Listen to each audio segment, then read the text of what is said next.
দেখো আমাদের আমাদের লাস্ট যে কলিগেটিভ প্রপার্টি সেটা হচ্ছে অসমোটিক প্রেশার, অসমোসিস এবং অসমোটিক প্রেশার। তো দেখো অসমোসিস কী জিনিস আর অসমোটিক প্রেশার কী জিনিস এগুলো বলছি। তবে এই যে কলিগেটিভ প্রপার্টিটায় সময় আমরা একটা খুব সুন্দর একটা জিনিসের লিঙ্ক আপ করবো। লিঙ্ক আপ বলতে দেখো আমরা আদর্শ গ্যাস পেয়েছি, অনাদর্শ গ্যাস পেয়েছি, অর্থাৎ ভ্যান ডার ওয়ালস গ্যাস বা রিয়েল গ্যাস যেগুলোকে বলছি আমরা, সেগুলো পেয়েছি। অর্থাৎ সেই ক্ষেত্রে কিন্তু প্রপার্টিগুলো আইডিয়াল গ্যাসের একরকম, অর্থাৎ তাদের ক্ষেত্রে ইন্টারাকশানের নেই, তাদের ক্ষেত্রে আকর্ষণ বিকর্ষণ বল নেই। সেই আকর্ষণ বিকর্ষণ বল সেই যে ফ্যাক্টরগুলোকে আমরা অগ্রাহ্য করেছিলাম, কিন্তু পরবর্তী ক্ষেত্রে আমাদের কি দেখা গেল যে না, ওর মানটা আছে। এবং সেক্ষেত্রে দেখা গেল কি আমাদের ভ্যান ডার ওয়ালস সমীকরণ যা আমরা প্রকাশ করলাম, সেখানে আমাদের কিন্তু ওই স্মল এ, ছোটো হাতের এ, ছোটো হাতের বি, এই ফ্যাক্টরগুলো এলো, এবং যার জন্য সেখানে আমাদের কী পেলাম, ভ্যান ডার ওয়ালস সমীকরণ। অনুরূপভাবে আমরা যে দেখো এই যে আইডিয়াল সলিউশন এখানে আলোচনা করছি, এক্ষেত্রেও কিন্তু আমাদের কি ধরে নিয়েছি যে এদের ক্ষেত্রে কিন্তু কোনো ইন্টারাকশান নেই, অণুগুলোর মধ্যে কোনো ইন্টারাকশান নেই, এবং ইন্টারাকশান না থাকার জন্য আমাদের কী পেলাম, সেখানে ডেল্টা ভি মিক্সিংয়ের মানটা 0 পেলাম, ডেল্টা এইচ মিক্সিংয়ের মান 0 পাচ্ছি। এগুলো সব আইডিয়াল সলিউশনের ক্ষেত্রে। কিন্তু তাহলে এই আইডিয়াল সলিউশন এবং আইডিয়াল গ্যাস, এই দুটোর যে প্রপার্টি প্রায় এক, সেইটা কিন্তু আমাদের এই অসমোটিক প্রেশার লাস্টলি যে আমাদের কলিগেটিভ প্রপার্টি, এরা আমরা কিন্তু একটা ডেরিভেশনের আকারে এক প্রকার প্রমাণ করে দেবো। তাহলে প্রথমে আগে আসে আমি অসমোসিস কাকে বলে, অভিশ্রবণ কাকে বলে, তো সেটাকে দেখি না। অভিশ্রবণ কিছুর অভিশ্রবণ একটা সহজ ব্যাপার, আমার অলরেডি অভিশ্রবণ সম্বন্ধে, ব্যাপন অভিশ্রবণ সম্বন্ধে আমরা জানি। কীরকম ব্যাপন অভিশ্রবণের ক্ষেত্রে হয় না, যে কম গাঢ়ত্ব থেকে বেশি গাঢ়ত্বের দিকে আমাদের যে সঞ্চালন হয় থ্রু কি পার্চমেন্ট পেপার বা অর্ধবেদ্য পর্দার মাধ্যমে। তো কেন হয়, দেখো সেই কেন হয় সেই জিনিসটা কিন্তু আমরা অলরেডি অতটা জানতাম না। তো দেখো সেই জিনিসটা নিয়ে আগে প্রথমে আলোচনা করি, যেটা কেন এটা সঞ্চালনটা হয় কম বিশুদ্ধ। ধর আমি একটা দ্রাবক নিলাম আর একটা দ্রবণ নিলাম, তাহলে দ্রবণের গাঢ়ত্ব বেশি কার থেকে, দ্রাবকের থেকে। তাহলে দ্রাবক থেকে সঞ্চালিত হবে কোন দিকে, দ্রবণের থেকে। এর ধরো গাঢ়ত্ব কম, এর গাঢ়ত্ব বেশি। তো কেন হয় না, এর ক্ষেত্রে যে আমাদের যে বিভব, এই যে আমাদের একটা যে এই থাকবে কণাগুলো যখন থাকবে, তো সেই কণাগুলোর তো একটা চার্জ থাকে। তাহলে সেই যেহেতু চার্জ থাকবে, তার মধ্যে একটা বিভব সৃষ্টি হবে। তাহলে এর ক্ষেত্রে একটা তুমি কিন্তু বিভবও পাবে। আবার দেখো আমরা এখানে কি পাবো, এর জন্য একটা বিভব পাবো। এবার আমি যদি এই যে দ্রাবকটা নিয়েছি, এই দ্রাবকটারই ধরো আমি দ্রবণ তৈরি করেছি এখানে, তাহলে এই যে দ্রাবকের মধ্যে যে দ্রাবক কণাগুলো আছে তাদের যে বিভব, আর এই দ্রবণের মধ্যে যে দ্রাবক আছে তার কণাগুলোর যে বিভব, এই বিভবটার মান কিন্তু বেশি হবে কার থেকে, এই দ্রবণের যে দ্রাবক কণাগুলোর বিভবের থেকে। অর্থাৎ এর পোটেনশিয়ালের মান কম, এর পোটেনশিয়ালের মানটা বেশি হবে। তাহলে উচ্চ বিভব থেকে নিম্ন বিভবের দিকে সঞ্চালিত হবে। তাহলে সেই কারণে আমাদের কি হয়, সেই কারণেই কিন্তু আমাদের দেখো এ হচ্ছে কি উচ্চ, এ হচ্ছে নিম্ন, ফলে এই দিকে আমাদের এই জন্য দেখো সঞ্চালিত হচ্ছে কি এ আমাদের দ্রাবকের কণাগুলো। এই যে সঞ্চালন হওয়াটাকে কি বলবো না, অভিশ্রবণ। অভিশ্রবণ বা আমরা লিখেছি অসমোসিস, অভিশ্রবণ বা অসমোসিস, অর্থাৎ নিম্ন গাঢ়ত্ব থেকে উচ্চ গাঢ়ত্বের দিকে যে যাওয়াটাকে সেটা আমরা বলবো অসমোসিস। এবার অভিশ্রবণ চাপ কাকে বলবো, দেখো অভিশ্রবণ চাপ কী জিনিস। তাহলে আমাদের এক্ষেত্রে কী হবে, আস্তে আস্তে যদি এই অবস্থা আমি রেখে দিই, কিছুক্ষণ পরে কি দেখবো, এই তরল তলটা দেখো আমাদের কী আসবে, উপর দিকে উঠে আসবে, আর এই তরল তলটা কী হবে দেখো নিচের দিকে ক্রমশ নেমে নেমে দেখো আসবে, কারণ এটা কমবে, এটা বাড়বে, সঞ্চালিত হচ্ছে এইদিকে। তাহলে এখন দুদিকে ধরো আমি এরকম একটা ইউটিউব একটা নল নিয়েছি ইউ আকৃতির, যার মাঝে আমি কী রেখেছি, পার্চমেন্ট পেপার। এই পার্চমেন্ট পেপারের মধ্যে দিয়ে আমাদের কে গলে যেতে পারে একমাত্র, এই পার্চমেন্ট পেপারের মধ্যে কিন্তু শুধুমাত্র যেতে পারে কে, দ্রাবকের কণাগুলো। কোনো দ্রাবক কণা কিন্তু এর মধ্যে দিয়ে যেতে পারে না। সেই ওই আমাদের যে হোলগুলোর যে সাইজ সেরকমই তাহলে যাচ্ছে। এখন এই দুদিকে ধরো আমি একটা ইউটিউবের দুদিকে দুটো আমি কী করলাম, পিস্টনকে রেখে দিলাম। পিস্টন মানে কি, তার দিকে আমি চাপ দিতে পারি। তাহলে এই দিকে যে মিনিমাম ধরো চাপ দিলাম আমি, তাহলে এই দিকেও একটা প্রেশার আসছে, এটাকে বলবো অভিশ্রবণ। অভিশ্রবণ হচ্ছে, আর এই দিক থেকে আমি একটা চাপ দিতে শুরু করলাম, যাতে কি হচ্ছে এই দিকে যে এই যে মিনিমাম একটা প্রেশার দেওয়ার জন্য অভিশ্রবণ ক্রিয়াটা আমাদের বন্ধ হয়ে যাবে, সেই মিনিমাম যে প্রেশার তাকে কি বলবো, অভিশ্রবণ চাপ। আবার বলি, তাহলে আমাদের দেখো অভিস্রবণ ক্রিয়া শুরু হয়ে গেছে।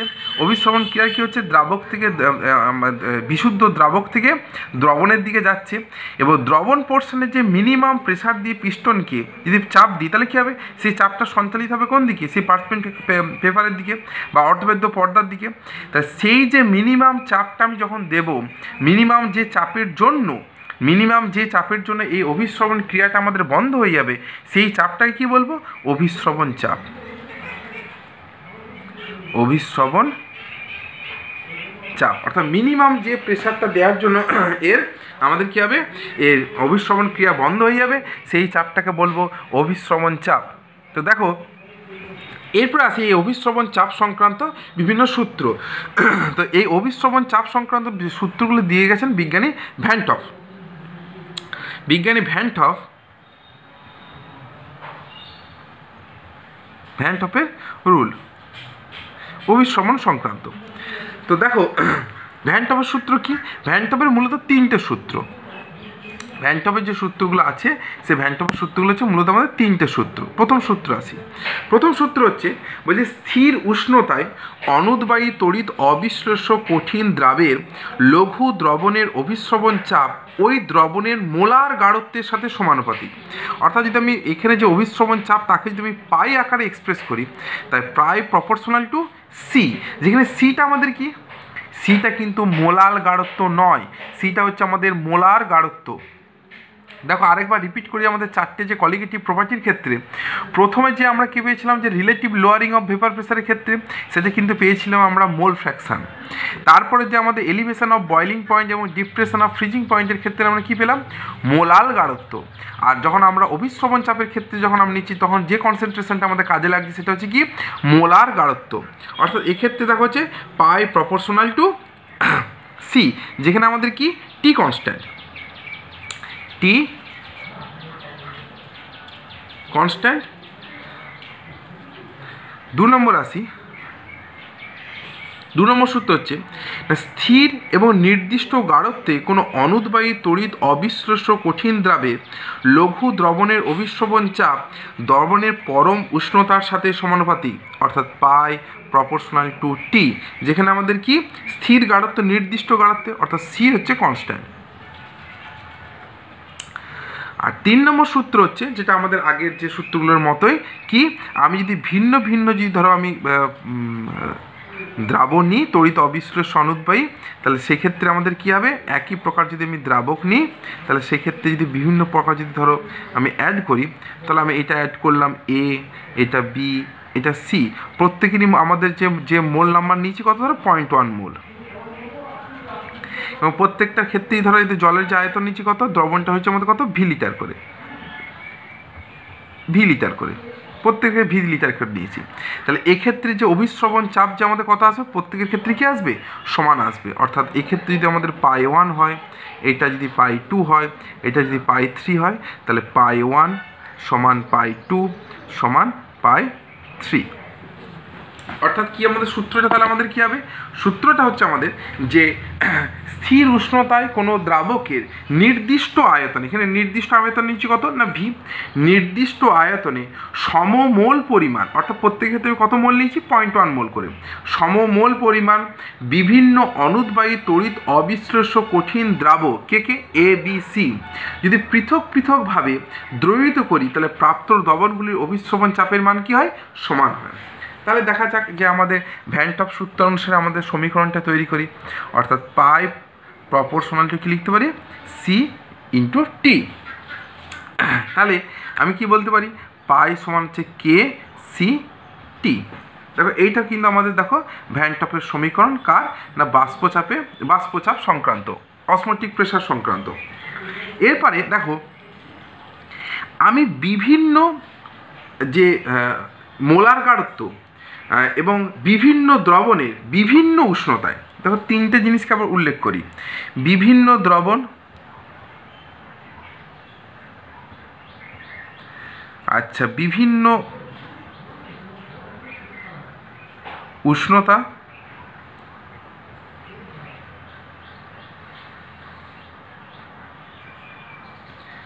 আর বিভিন্ন মোলার গাঢ়ত্ব।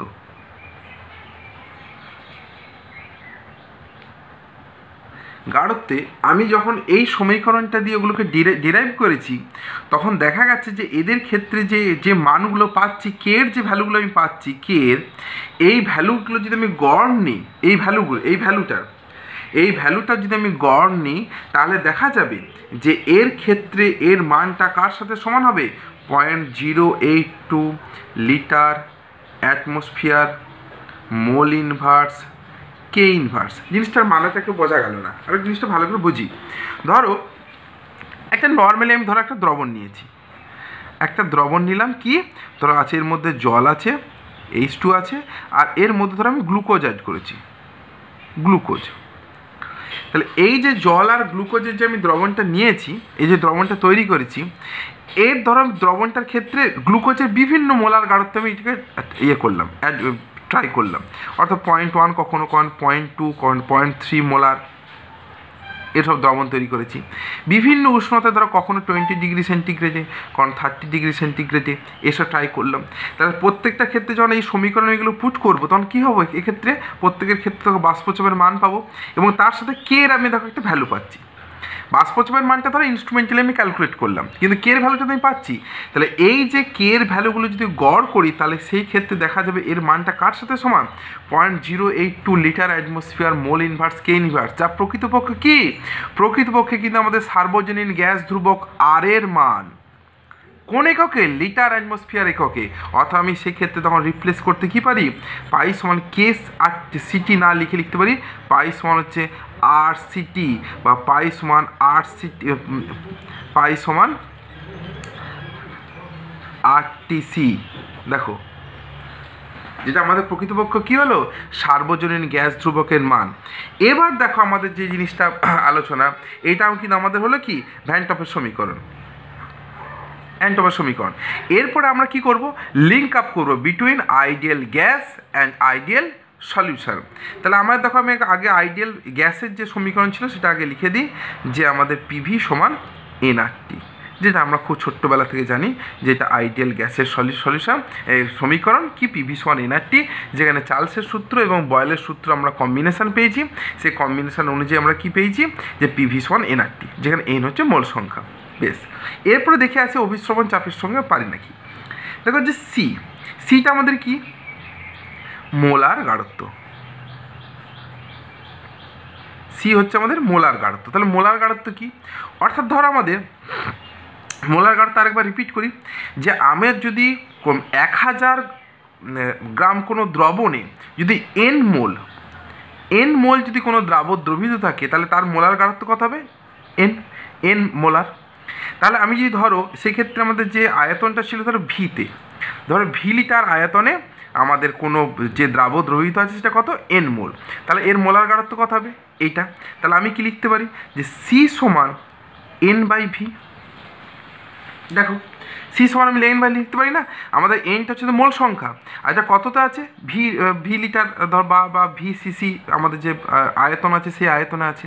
তাহলে এইটাই হয়ে গেল কি? তার দেখো মোলার গাঢ়ত্ব। তাহলে এই সি এর জায়গায় যদি আমি এন বাই ভি যদি আমি পুট করি, তাহলে আমি কী পাবো? পাই সমান এন বাই ভি আরটি। তাহলে পাই ইন্টু ভি সমান এন আরটি। দেখো পাইটা আমাদের কি? এটা কিন্তু একটা চাপ। কী চাপ? অভিস্রবণ চাপ। অভিস্রবণ চাপ হলে কিন্তু চাপ। তাহলে এইটাকে যদি আমি পি আকারে কল্পনা করি, তাহলে পিভি সমান এনআরটি। এটা কার সমীকরণ? এটা কিন্তু আমাদের সমীকরণ হচ্ছে আইডিয়াল সলিউশনের, আর এইটা হচ্ছে আমাদের কি? আইডিয়াল গ্যাসের। দেখো তাহলে দেখো দুটো সমীকরণ দেখো প্রায় প্যারালালি সমান। তাহলে এখানে কিন্তু আমরা দেখো যে আইডিয়াল সলিউশন এবং আইডিয়াল গ্যাস, এই দুটো সমীকরণকে আমরা দেখো এখানে কি করতে পারলাম? প্যারালালি এদেরকে ট্যালি করতে পারলাম এবং দেখাতে পারলাম যে দুটো প্রায় সমান আমাদের। দেখো এরপরে দেখো আমাদের আর এর আছে, এর থেকে কী করবো আমরা? না আণবিক গুরুত্ব নির্ণয় করব। কার আণবিক গুরুত্ব নির্ণয় করব? একই রকমভাবে কোনো একটা অজানা দ্রাব তার আণবিক গুরুত্ব নির্ণয় করব। তো দেখো অজানা দ্রব্যের আণবিক গুরুত্ব কী করে নির্ণয় করব? এক্ষেত্রে কিন্তু আমাদের যে গাঢ়ত্ব, সেই গাঢ়ত্বটা আরেকবার রিপিট করছি, এই গাঢ়ত্ব কিন্তু আমাদের কি?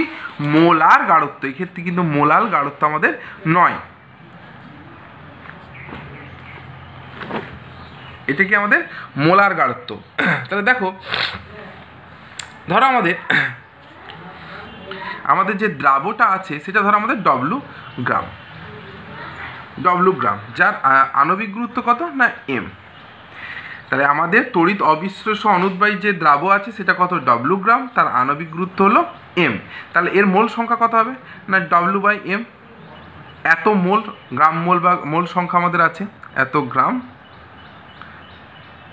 মোল দ্রাব্য আছে। এই দ্রাব্যটা আমাদের কততে আছে, এই দ্রাব্যটা কিন্তু আমাদের দেখা আছে কত না ভি লিটার। আমি যে দ্রবণটা নিয়েছি সেই দ্রবণটার আয়তন হলো কত না ভি লিটার। এই ভি লিটার দ্রবণের মধ্যে দ্রাব্য আমাদের কত আছে না W/m মোল। তাহলে ঐকিক নিয়মে যদি ফেলি, ভি লিটার দ্রবণে দ্রাব্য আছে কত W/m মোল। তাহলে 1 লিটারে কত আছে W/m ইন্টু ভি। তাহলে দেখো এটা কি মোলার গাঢ়ত্ব নয়, আমাদের দ্রবণ কত ভি লিটার ছিল, তাহলে 1 লিটার কোনো দ্রবণে সেখানে যে পরিমাণ দ্রাব আমাদের দ্রবীভূত থাকে সেটাই তার মোলার গাঢ়ত্ব। তাহলে এইটা আমি কি বলতে পারি, তাহলে মোলার এই দ্রবণটার মোলার গাঢ়ত্ব সমান W/m ইন্টু ভি।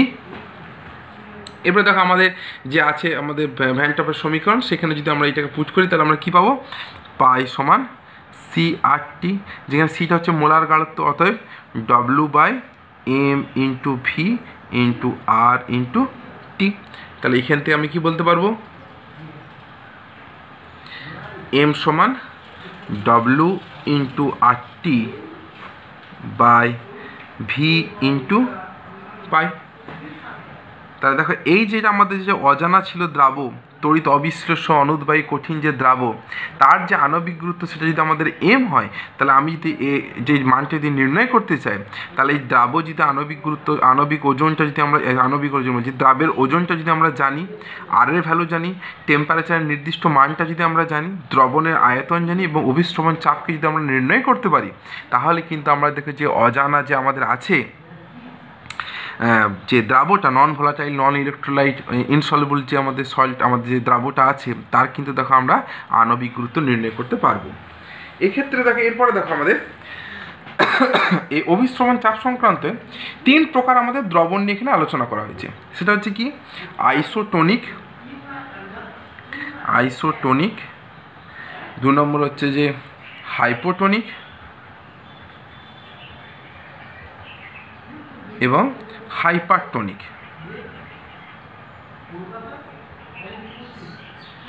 এই জিনিসগুলো একটু জানার দরকার এবং এগুলো অনেক সময় অঙ্কের ক্ষেত্রে কীভাবে এগুলো আসে সেটাও বলে দিচ্ছি। আইসোটোনিক কথার অর্থ হলো, ধরো দুটো দ্রবণ, দুটোর ক্ষেত্রে অভিস্রবণ চাপের মান সমান, অর্থাৎ ধরো একটা আমাদের π1 সমান হচ্ছে যে C1RT, আর একটা ধরো π2 সমান হচ্ছে যে C2RT। দেখো তাহলে এর ক্ষেত্রে আইসোটোনিকের ক্ষেত্রে কী হবে, π1 সমান π2, অর্থাৎ দুটো ভিন্ন ভিন্ন যে আমাদের দ্রবণ তাদের অভিস্রবণ চাপের মান যদি সমান হয়ে যায় তখন সেই প্রকার দ্রবণগুলোকে কি বলবো, আইসোটোনিক দ্রবণ। হাইপোটোনিক মানে একটা অপরটার রেসপেক্টে কম হবে, অর্থাৎ ধরো আমাদের একটা ক্ষেত্রে হবে π1 আর একটা π2, তাহলে সেইটা কী হবে, π1 লেস দেন π2, অর্থাৎ π1 কিন্তু π2 রেসপেক্টে হাইপোটোনিক। আবার ধরো π1 যদি গ্রেটার দেন হয় π2, তাহলে কি বলতে পারো, এটা হাইপারটোনিক।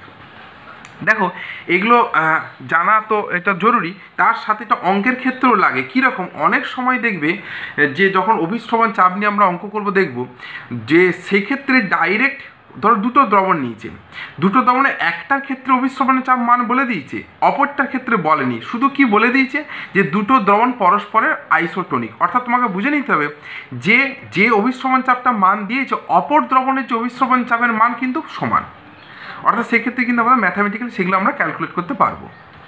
তাহলে এই দেখো আমাদের অভিস্রবণ চাপ সংক্রান্ত কিন্তু দেখো আমাদের এখানে আমাদের যেগুলো ক্যালকুলেশন ছিল সেগুলো সব দেখালাম। তাহলে আমাদের যে কলিগেটিভ প্রপার্টি ছিল সেগুলো সব আমরা বললাম। আর লাস্টলি আমাদের একটা পয়েন্ট আছে না, রিভার্স অসমোসিস।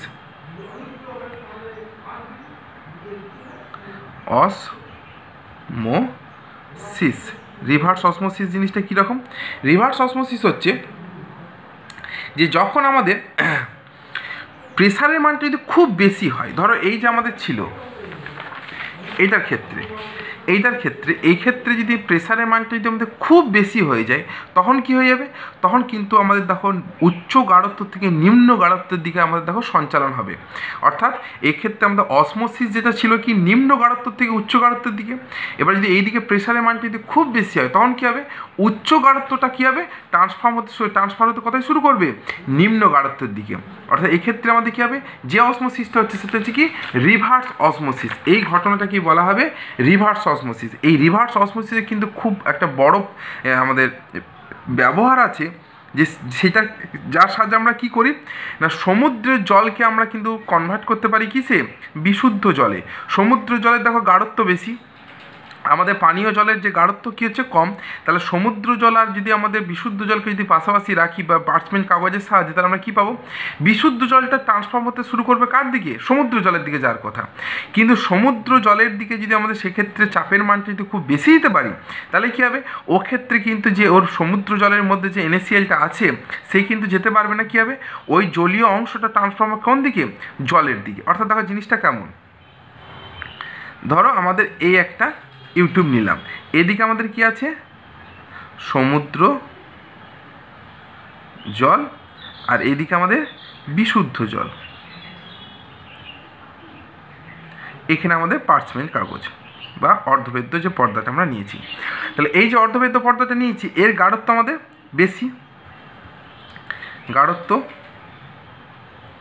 বেশি, আর এর গাঢ়ত্বটা কি হচ্ছে কম। এখন যদি নর্মাল অসমোসিস যদি হয় তাহলে আমাদের কী হবে, নিম্ন গাঢ়ত্ব থেকে ট্রান্সফার হবে কোন দিকে, এর দিকে। কিন্তু যদি এই দিকের প্রেসারটা আমি যদি খুব বেশি দিতে পারি, এক্সেস দিতে পারি, তখন কী হবে, এর যে জলটা যাবে কোন দিকে, বিশুদ্ধ জলের দিকে। অর্থাৎ এই দিকে তখন পরিমাণটা বাড়বে। এই ঘটনাটা কি বলবো, রিভার্স অসমোসিস। এদিকে নুনটা যেতে পারে না কেন, কারণ পার্চমেন্ট কাগজের মধ্যে দ্রাবক যেতে পারে না, অনলি দ্রাবক যেতে পারে। তাহলে এই যে ঘটনাটাকে বলবো আমরা কি, রিভার্স অসমোসিস।